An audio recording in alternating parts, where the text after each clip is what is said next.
আসসালামু আলাইকুম ওরহমতুল্লাহি অবারকাতু। আজকে আমরা জানব কবরের আযাবের বিস্তারিত বিবরণ ও আলোচনা। কবরের আযাব সত্য না মিথ্যা? আজকের আলোচনায় আপনি কোরআন ও হাদিসের আলোকে বিস্তারিত জেনে নিন। প্রত্যেকটা মুমিন নারী ও পুরুষ সকলের জন্য জানা জরুরি। কতটুকু জরুরি? যতটুকু নিজে জাহান্নাম থেকে বাঁচা জরুরি। যদি না জানেন তাহলে আপনি জাহান্নাম থেকে বাঁচার জন্য গুনাহ থেকে বাঁচতে পারবেন না।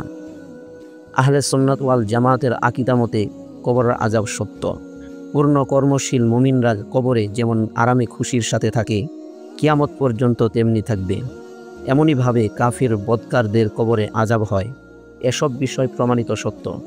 এক ইহুদি মহিলা হযরত আয়েশা রাদিয়াল্লাহু তাআলা আনহার কাছে এসে তার সামনে কবর আযাবের কথা উল্লেখ করে বলল, আ'আযাকাল্লাহু মিন আযাবিল কবর, আল্লাহ তোমার কবরের আযাব থেকে রক্ষা করুন।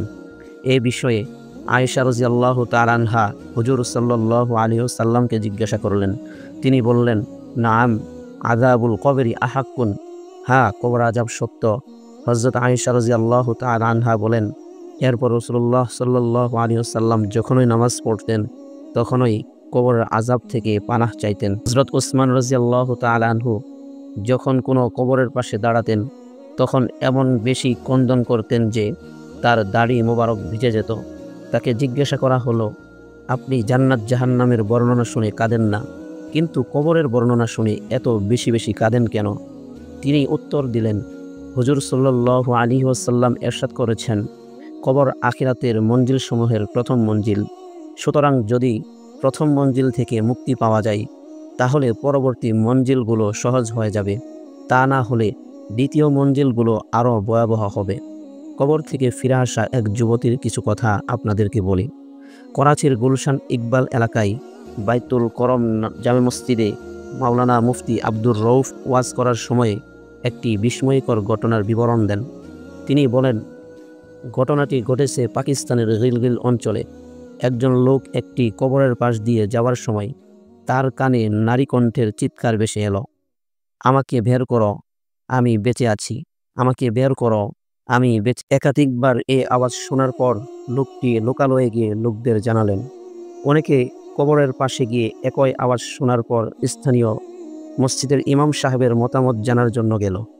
ইমাম সাহেব কবর খুঁড়ে মেয়েটিকে বের করার সিদ্ধান্ত জানালেন। কবরের উপরের মাটি একখানি তক্তা সরিয়ে ভেতরে তাকিয়ে দেখা গেল কবরের ভেতর বসা মেয়েটি উলঙ্গ, তার গায়ে কাফন নেই। মেয়েটি বলল, আমাদের বাড়িতে গিয়ে আমার জন্য পোশাক নিয়ে আসা হোক। দ্রুত গিয়ে একজন পোশাক নিয়ে এসে কবরের ভিতর ছুড়ে দিল। পোশাক পরিধান করে কবর থেকে আপাত মস্তক ঢেকে বের হয়ে মেয়েটি দ্রুত নিজের বাড়িতে গেল এবং একটি কামরায় প্রবেশ করে ভেতর থেকে দরজা বন্ধ করে দিল। তাকে দরজা খুলে দিতে বলা হলে সে বলল, দরজা খুলে দিচ্ছি, তবে খুব সাহসী লোক ব্যতীত কেউ আমার কামরায় আসবেন না, কারণ আমাকে দেখে হার্ট ফেল হতে পারে। কয়েকজন সাহসী লোক ভেতরে প্রবেশ করল। মেয়েটি প্রথমে তার মাথার কাপড় সরালো। দেখা গেল যে তার মাথার চুল তো নেই, চুলের নিচের চামড়াও নেই। এরকম হওয়ার কারণ জানতে চাওয়ায় সে বলল, বেঁচে থাকার সময়ে আমি মাথার চুল খোলা রেখে পথে ঘাটে চলাফেরা করতাম। বেগানা পুরুষদের আমার চুলের সৌন্দর্য দেখাতাম। এ কারণে আমার মাথার চামড়া সহ সব চুল টেনে টেনে তুলে ফেলা হয়েছে। তারপর মেয়েটির চেহারা দেখালো। দেখা গেল তার উপরের ঠোঁট নিচের ঠোঁট কেটে ফেলা হয়েছে। চেহারায় শুধু দুই পাটি দাঁত ব্যতীত কিছুই নেই। ঠোঁট কেন নেই জিজ্ঞাসা করায় সে বলল, বেঁচে থাকার সময়ে আমি দুই ঠোঁটে লিপস্টিক লাগিয়ে বেপরদা অবস্থায় ঘরের বাহিরে বেগানা পুরুষদের মধ্যে বিচরণ করতাম। এ কারণে আমার ঠোঁট কেটে ফেলা হয়েছে। মেয়েটি তারপর তার হাত পায়ের নখবিহীন আঙ্গুল দেখালো। তার একটি নখও নেই।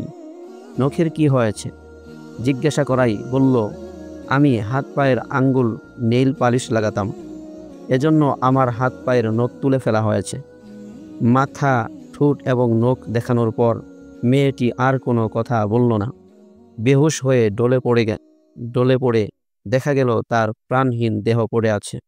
আত্মীয় স্বজন কাঁদতে কাঁদতে মেয়েটিকে পুনরায় তার কবরে দাফন করে এলো। পাকিস্তানের গিলগিল এক অঞ্চলে ঘটে যাওয়া সত্য ঘটনা। অতএব ভাই ও বোনেরা, মহান আল্লাহ পাক এই ঘটনা দ্বারা এটাই দেখাতে চেয়েছেন যে দেখো এ মহিলার কি করুণ অবস্থা হয়েছে, যাতে দুনিয়ার মানুষ শিক্ষা গ্রহণ করে। প্রিয় ভাই ও বোনেরা, নিশ্চিত আমরা সবাই একদিন কবরবাসী হব। আমাদের কবরে রাখা হবে 3.5 হাত, সে গর্তই আমাদের শেষ মঞ্জিল। সেদিন আমাকে যখন দাফন করা হবে, আমাকে দাফন করতে আসা লোকগুলোকেও আমি দেখব। যখন তারা মাটি দেবে আমার কবরে, প্রিয়জনের কান্নার আওয়াজও কানে আসবে, কিন্তু কিছুই বলার থাকবে না। দাফন করে যখন স্বজনরা চলে যাবে, তাদের পায়ের আওয়াজও কানে আসবে। এরপর ফেরেশতাগণ আসবেন, আমার আমল অনুযায়ী আমার সাথে আচরণ করা হবে। অতএব ভাই ও বোনেরা, দুনিয়ার জীবন খুবই সংক্ষিপ্ত। ঠিক নেই কোন সময় যেন শেষ নিঃশ্বাস ফেলি, কখন আমার জানাজা উঠে যায় স্বজনদের কাঁধে। আমাদের সমস্ত ইচ্ছা, শ্রম, সাধনার সমাপ্তি ঘটবে। আমার রক্ত পানি করা সম্পদ আমার সাথে যাবে না, সে সম্পদ আমার কোনো কাজেও আসবে না। কবরের আযাব বড় ভয়াবহ। মৃত্যুর পর মরাদেহকে যেখানে রাখা হোক না কেন, কিংবা যেভাবেই রাখা হোক না কেন, সে কবরের অধিবাসী হয়ে যায়। বদকার হলে তার উপর আযাব শুরু হয়, আর নেককার হলে তার জন্য জান্নাতের আরাম আয়েশের ব্যবস্থা করা হয়। কবর মূলত কোনো গর্তের নাম নয়, বরং লাশকে যেখানেই দাফন করা হয় সেটাই হলো কবর। আযাব হয় রুহের, আর দেহ সে আযাবের কষ্ট ভোগ করতে থাকে। তাই দেহ জ্বলে পুড়ে ছাই হয়ে গেলেও রুহের উপর কবরের আযাব হতে কোনো বাধা নেই।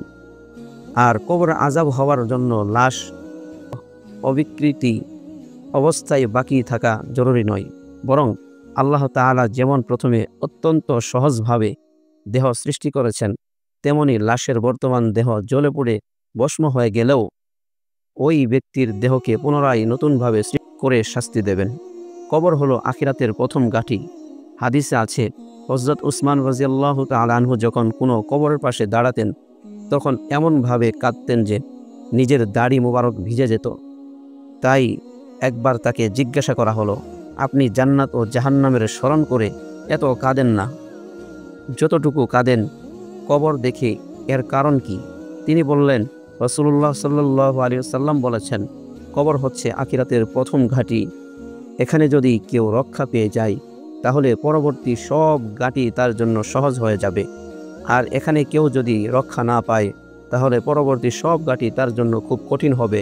তিনি আরও বললেন, রাসূলুল্লাহ সাল্লাল্লাহু আলাইহি ওয়াসাল্লাম বলেছেন, মেরাজের রজনীতে আমি যত ভয়াবহ দৃশ্য দেখেছি, তার মধ্যে কবরের আযাবই হচ্ছে সবচেয়ে ভয়াবহ। কবরের আযাব সম্পর্কে অসংখ্য অগণিত আয়াত ও হাদিস রয়েছে, যা থেকে স্পষ্ট বোঝা যায় কবরের আযাব সত্য, এতে কোনো সন্দেহ নেই। কবরের আযাবের কিছু নিদর্শন মাঝে মধ্যে আল্লাহ পাক দুনিয়াবাসীকে দেখান, যার দ্বারা মানুষের আল্লাহর ওপর ইয়াকিন ও বিশ্বাস বেড়ে যায়। যেমন সাহিহুল হাদিস আল্লামা কারিয়া রাহিমাহুল্লাহ একটা ঘটনা উল্লেখ করেছেন। এক ব্যক্তি তার এক আত্মীয়কে কবর দিতে গিয়ে টাকার থলি কবরে বুলে ফেলে রেখে আসে। তারপর মনে পড়ল, গোপনে কবর খুঁড়ে টাকার থলি আনতে গেল। গিয়ে দেখে কবরের মধ্যে আগুন ধাউ ধাউ করে জ্বলছে। এই আগুনই হলো কবরের আযাব। কবরের আযাব সম্পর্কে হাদিসে অনেক ধরনের শাস্তির কথা উল্লেখ আছে। যেমন হাদিসে আছে, কবর হয়তো বা জান্নাতের বাগানসমূহের মধ্য হতে একটি বাগান, অথবা জাহান্নামের গর্তসমূহের মধ্য হতে একটি গর্ত। কবরবাসী যদি নেককার হয়, তাহলে তার কবর হবে জান্নাতের বাগান, আর যদি বদকার হয়, তাহলে তার কবর হবে জাহান্নামের গর্ত।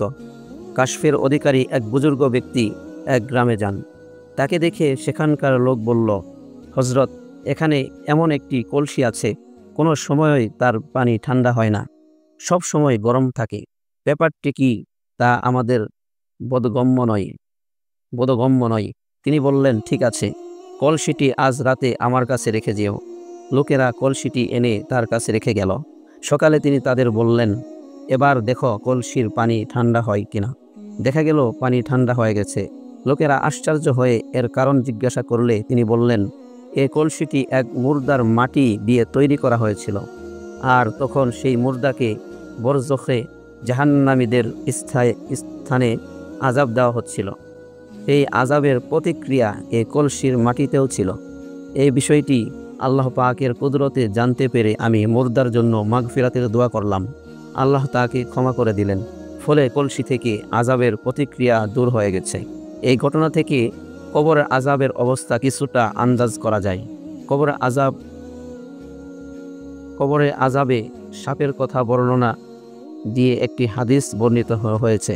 রাসূলুল্লাহ সাল্লাল্লাহু আলাইহি ওয়াসাল্লাম বলেছেন, পাপীদের শাস্তি দেওয়ার জন্য কবরে এমন এক বিষাক্ত সাপ নিযুক্ত করা হবে, যে সাপের বিষ তো দূরের কথা, তার নিঃশ্বাসেও এমন বিষ আছে যে দুনিয়াতে সে যদি একটি নিঃশ্বাস ত্যাগ করে তাহলে তার বৃষ্কিয়ায় সব সবুজ গাছপালা মরে শুকিয়ে যাবে।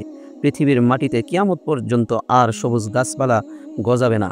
বেনামাজির কবরে কী ধরনের আযাব হবে এ সম্পর্কে হাদিস আছে। বেনামাজির কবরে 3 প্রকারের শাস্তি হবে। 1, কবর তার জন্য এমন সংকীর্ণ হবে যে এক পাশের বুকের হাড় আরেক পাশে ঢুকে যাবে। 2, তার কবরে আগুন জ্বালিয়ে দেওয়া হবে। 3, তার কবরে এমন একটি সাপ নিযুক্ত করা হবে যার চক্ষু হবে আগুনের আর নখগুলো হবে লোহার। তার প্রত্যেকটি নখ লম্বা হবে 1 দিনের দূরত্বের পথ। সাপের আওয়াজ হবে বজ্রের ন্যায় বিকটের ধমকি। হযরত আব্দুল্লাহ ইবনু উবাইদা রাদিয়াল্লাহু তাআলা আনহু বর্ণনা করেন, রাসূলুল্লাহ সাল্লাল্লাহু আলাইহি ওয়াসাল্লাম বলেছেন, মৃত ব্যক্তিকে যখন কবরে দেওয়া হয় তখন সে কবরে বসে এবং সে সব লোকদের পায়ের আওয়াজ শুনতে পায়। এ মাত্র তাকে কবরস্থ করে ফিরে যাচ্ছে, তখন লাশকে কবর বলে, হে আদম সন্তান, তোমার ধ্বংস হোক। তুই দুনিয়াতে আমাকে ভয় করতি না। আমার ভিতর এ সংকীর্ণ স্থান, সাপবিচ্ছু আর পোকামাকড়কে তুই ভয় করতি না, যার কারণে তুই এ ভয়ঙ্কর আযাব থেকে বাঁচার কোনো প্রস্তুতি নিয়ে আসতে পারিসনি। হযরত আব্দুল্লাহ ইবনু উবাইদা রাদিয়াল্লাহু তাআলা আনহু আরও বলেন, যখন চোর এবং জিনাকারীকে কবরে রাখা হবে তখন তার কবরে 2টি সাপ নির্ধারিত করে দেওয়া হবে, যে তার গোশত চিবিয়ে চিবিয়ে খায়। বন্ধুগণ, এ ঘটনা তো আমাদের জন্য অনেক বড় নসিহত। আমরা এই 50-60 বছরের সংক্ষিপ্ত জীবনে আখিরাতের প্রস্তুতি না নিয়ে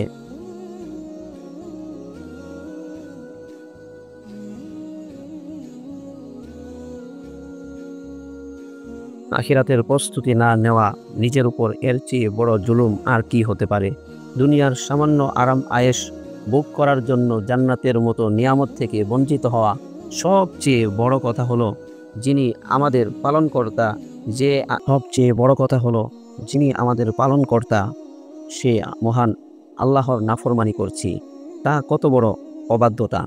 যে ব্যক্তি গুনাহ করে অন্তরকে খুশি করে আর আল্লাহকে নারাজ করে, সে জানে না সে কত বড় মালিককে নারাজ করেছে, যিনি এক মুহূর্তের মধ্যে কত প্রকারের বিপদ চাপিয়ে দিতে পারেন। এজন্য ভাই, মৃত্যুর পূর্বেই মৃত্যুর প্রস্তুতি নিন। আপনার উপর জানাজা পড়ার পূর্বেই নামাজ পড়ুন। অদৃশ্য আযাব।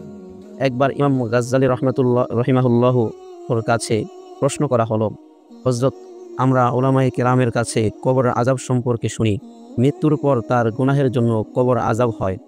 মাঝে মধ্যে এমন হয় যে কোনো কারণবশত কবর খুঁড়ে দ্বিতীয়বার লাশ তুলতে হয়। তখন তো কবরের ভিতর কোনো ভয়ঙ্কর জিনিস যেমন সাপ, বিচ্ছু, আগুন কিছুই নজরে আসে না।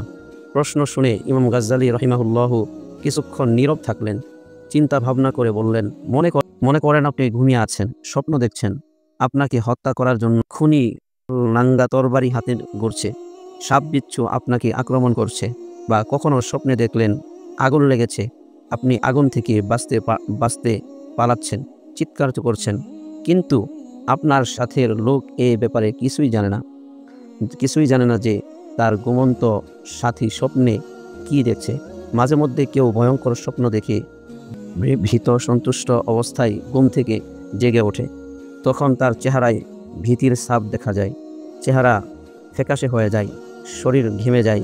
হে ভাই, এ ঘুম মৃত্যুর ছোট ভাই। কবরের ঘুম তো বড়। কবরের সাপের শাস্তি অবশ্যই হয়।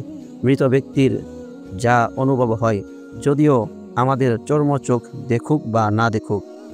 আল্লাহ তাআলা বলেন, ইন্না আহলাল কুবুরি ইউআযাবুনা ফি কুবুরিহিম আযাবান তাসমাউহুল বাহাইম। মানুষ এবং জিন ব্যতীত সব সৃষ্টি মৃত ব্যক্তির উপর কবরে যে আযাব হয় তা শুনতে পায়। আমাদেরকে কবর আযাব থেকে বাঁচতে হলে অবশ্যই নেক আমল করে দুনিয়াতে চলতে হবে।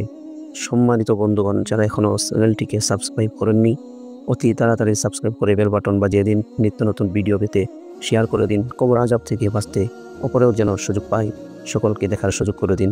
আসসালামু আলাইকুম ওয়া রাহমাতুল্লাহি ওয়া বারাকাতুহু।